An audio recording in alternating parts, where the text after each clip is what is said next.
Hello everyone, it's Isaac from the Blind Island. Thank you so much for coming on out and watching this video today. I apologize for being a little late on this one. I don't know, just needed a little time I guess to compile the list. This is my best finds of 2021 and this list kept on changing right up to the last day of the year.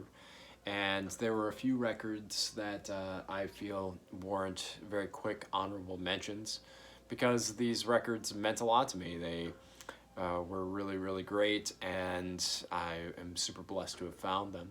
Again, the albums that are listed here are not the most expensive or maybe the most rare, but they just meant a lot to me. 2021 was an excellent year for record collecting, and I look forward to 2022 and seeing what mysteries and surprises they have in store. But yeah, I really loved an album I found, Ernie Ranglin Roots, excellent uh, reggae jazz, just really, really meant a lot to find a Jamaican pressing of that here in the US. I also got an amazing copy of Barrett by Sid Barrett over from Love Landrew. Just thank you again, ma'am, for that wonderful gift. That was truly a blessing to receive that album. And there are just so many great records to have been found this year. So let's get started with the list. Again, these are the 10 best finds of the year, not necessarily the most expensive or the rarest, but what I consider the personal best. Okay, let's get started, shall we? First, I have Messer Chups, Spookorama. This is their best of Messer Chups. Again, I'm not a huge compilations guy. Usually these are not what is grabbing me or what I'm gravitating towards. But I just, I love the spooky psychobilly surf rock of Messer Chups. And this is a very difficult album to get across. They're usually going for around $75 to $80 on Discogs. I was able to snag a copy from their Bandcamp while they still had stock for about $35. So they might still have copies. I don't know. Run on over there and grab some if there is. But this is an amazing 2 LP set. Really nice comprehensive look of their career. And I just love that album artwork. How can you not? It really just speaks to the nerd in me, and I really enjoy this album. Next is an album that I don't know if I'll ever find an original copy of this. If I do, I'll have to pay out the ass to get the actual record. But I was able to find this amazing Light in the Attic reissue that's also become incredibly rare, and that's Satan is Real by the Leuven brothers. This is one of my favorite country records. It's just one of those that grabs me. The infusion of Ira and Charlie Leuven and the way their voices meld into one is something that is truly so beautiful. And it speaks to me on a very deeply personal and spiritual level. As a Christian, I find this music to be very effective and affecting. So if you're not really into country music but you want to give it a shot, this might be a great place to start. Just see what some traditional fire and brimstone gospel country is all about. And next, this was a kind of a surprise find. This is Baby Charles, self-titled. This is a very rare Italian funk release from a UK-based band, from my understanding. A very, very good 70s Willie Hutch style funk music. And there's an incredible rendition of I Bet You Look Good on the Dance Floor on this record that I played so many times throughout the summer. This was just an album that I went to time and time again. Amazing album, recorded in 2008. I paid, I think this was one I kind of paid up for. It was around $40, but these copies are usually going for around $80 to $100. So, I mean, for me, $40 is a lot for a record. And I was really happy to just find a copy of this, as I am just so entranced with the funk sounds that are on here. And next, this album I found right around this time last year in 2021, and just an amazing garage rock album. This is the Mystery Lights, self-titled. I love this album. This is some of the best fuzzed out garage rock I've heard in a very, very long time. I love the song What Happens When You Turn the Devil Down.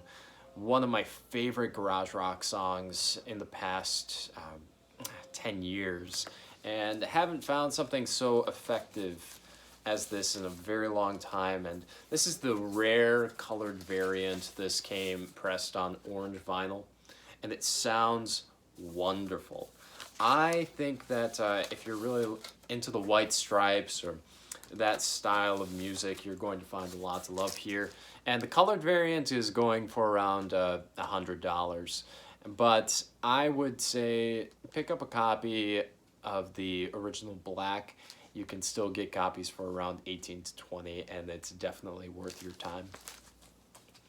Next, this one was actually a gift. I guess I can't call it a find, but I'm still going to call it that because this was a birthday gift from my best friend Nick Rep, and he knows how much I love the Beach Boys, and he's been following the Analog Productions releases, and this is the Analog Productions Sunflower. What an amazing pressing of this album. This is definitely my top 5 Beach Boys records of all time. Has some of the most beautiful songs that they ever came out with. They're just embracing the sunny 70s vibes that the decade started out with. And I can't get over how well these Analog Productions albums are done. This was such an amazing gift. I think we purchased this, it was around $35. It's now sitting at about almost $90 median. So definitely grabbed it at the right time, and I'm just so glad to have this one in my collection. And these next few, I think, were late year additions. This one is an incredible Italian soundtrack. I really got into library music. Thank you at Noble Records for doing that. But this one was actually featured in a book called, I think Unusual Sounds is the name of it. If you haven't read that book, I highly suggest it. It really dives into the world of European library music. But this album was actually featured, and I got a great deal for it. This is Riz Ortolani, Andrea Doria, 74. This is all about an exploration, a documentary about the exploration of the wreckage of the Andrea Doria. And the album music that's on here is really, really nice. It's playful, it's experimental, jazzy, upbeat, and also forlorn at times. An incredibly rare album to come across. This is an original Italian pressing on the Cam label. And God, I got this thing for a steal. I think I bought it for like $30. And pressings of this usually go for medium price around $90 to $110. So I am super happy to have this Riz Ortolani in the collection. And anything from Cam, the Cam label, is definitely worth having. And this one, again, just squeaked in right at the end of the year. Found this one for $10. It is a 1968 reissue, but damn, I don't care. This is John Coltrane Quartet, Africa Brass. This is one of the best big band outings that John Coltrane ever did. It's one of my favorite Impulse records. I love his playing on this. I love just the mix of the traditional and the avant-garde that is found on this record. You can tell that he's about to start pushing out into some really strange, different areas. And I am just so glad that I found a copy of this, that it sounds wonderful, it plays great, and the gatefold is in excellent shape. It definitely is just one of the best finds of the year. Found it for $10, and walked away like a bandit with it. And then another Coltrane record. This one is definitely more of a player copy. It has some issues, but because it's such a noisy, bombastic record, the noise definitely does not affect the play because literally it's just sheets of sound the entire time. And this is Interstellar Space with Rashid Ali. This is John Coltrane at his most unhinged, bombastic, and just literally him and the drummer and some bells and just going into the stratosphere with his playing. There, if you're not a fan of free jazz, this is not going to rock your boat. But if you are into free jazz, if you kind of like something a little bit more adventurous, a little bit out there, I don't think that there's a better free jazz album. I find this one to be intensely spiritual, intensely meditative, and something that I continually go to time and time again. And I never tire of listening to this. This is such an amazing record, and one that I found a great deal for right here in Oshkosh, Wisconsin, and I'm just so happy to have this one in the collection. And then finally, no, I have two more, yeah. Okay, so this one was actually another gift. I frequent the exclusive company in Oshkosh, and I had become friends with the employees over there. This one was given to me by the manager. He pulled this one aside and they were going to only sell it for $5. I don't know what was going on there, but I'm really glad that he just decided to give it to me because he saw that it was, he's like, oh, you're into kind of these weird releases, right? And like, yeah, I totally am. And it's William Onyebar's Hypertension.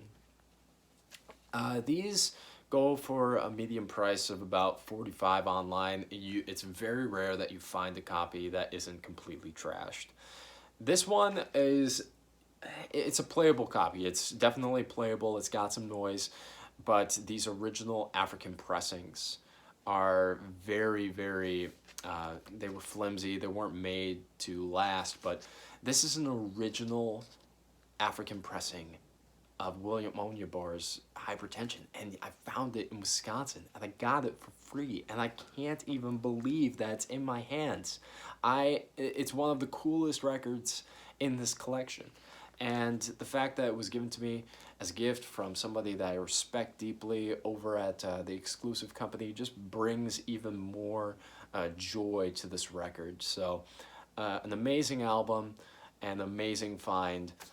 And then finally, to me, this one was the find of the year. Over at Paramount Records, they were doing a sale. They got a huge jazz selection, and I left a lot on the table. I should have just ponied up and spent the money, but I didn't. I was a little strapped at the time. But this was the album I knew that I had to walk away with. It was, I think I still have how much they priced it for. No, I think it was around $15. This is an original near mint copy of Duke Pearson's The Phantom featuring Bobby Hutcherson. It's still in the shrink. I normally hate that, but with an album like this where it's not a gatefold, I don't mind having that on there just to show that this thing is cherry. It is so nice. I think that and again, it's on that Blue Note label, original pressing. They just came out with the Tone Poet reissue of this, and this is one of my favorite Blue Note records. The mysterious title track is slinky, it's sexy, it makes you want to just go into a deep, dark place in your mind and never escape. I love, love, love this album. And the fact that I found this for only $15 and it's an original near mint pressing is out of this world. So easily the best find of 2021 for me. So guys, that was my top 10 list of 2021. What did you guys think? What were some of your best finds of the year? Let me know in the comments below. And, you know, like ever since I kind of came back tentatively to making videos, I'll be back here and there. I'll most likely be doing vinyl finds videos nothing crazy. That's kind of the plan for the channel moving forward. I'm not so worried about content anymore. I just want to, check in with you guys, see how you're doing, and let you know how the collection is progressing, how things are going. So I hope that you all have an excellent day and enjoy your own time on your own personal oasis. Cheers.